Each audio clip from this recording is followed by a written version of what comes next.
you've been living under a rock, you've been listening to the non-stop coverage of lawmakers in Washington scrambling at the last possible minute to avoid driving the nation off the now infamous fiscal cliff. But what does this financial metaphor really mean, and how would it have affected you? Yeah, how does it affect me?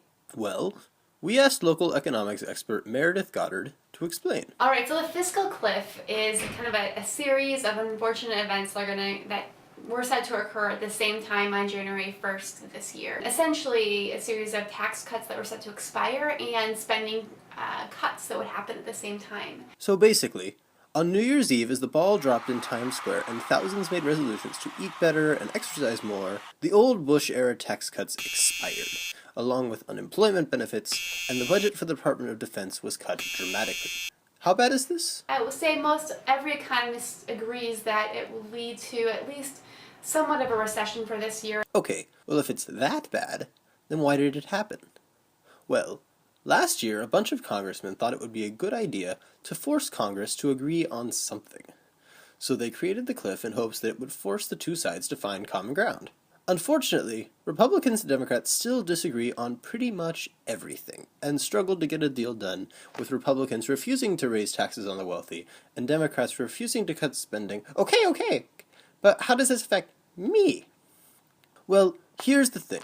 Everyone's taxes would have been instantly higher. The payroll tax, used to fund Social Security, it increased from the 2012 level of 4.2% to the pre-recession level of 6.2%.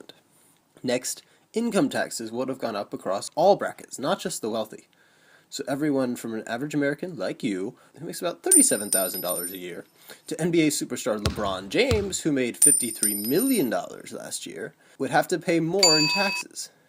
And on top of that, all unemployment benefits would have been instantly frozen, meaning that 2 million Americans would lose all federal support, which would have considerably decreased economic activity. And there's another problem, which is that investors would have looked at all these bad things and worried. And when that happens, the stock market starts to go downhill, which means that your 401k and retirement funds would probably not be doing too well right now. Combine that with the likely ripple effects into the housing and job markets, and the economic recovery would have almost certainly reversed. There's still this sense that we don't really know what's going to happen in the future 2 months from now. We should be worried about where we're going to cut 10% from our government spending. And I also think we really do have to make tough decisions about how to get down our debt. But don't worry too much, because Congress and the President finally managed to get their act together, even though the deal didn't technically get done before January 1st, and even though the stock market may have taken a small hit, lawmakers still got a deal done that restored tax cuts for most Americans, pushed back spending cuts, and extended unemployment benefits, effectively eliminating the ill effects of the fiscal cliff.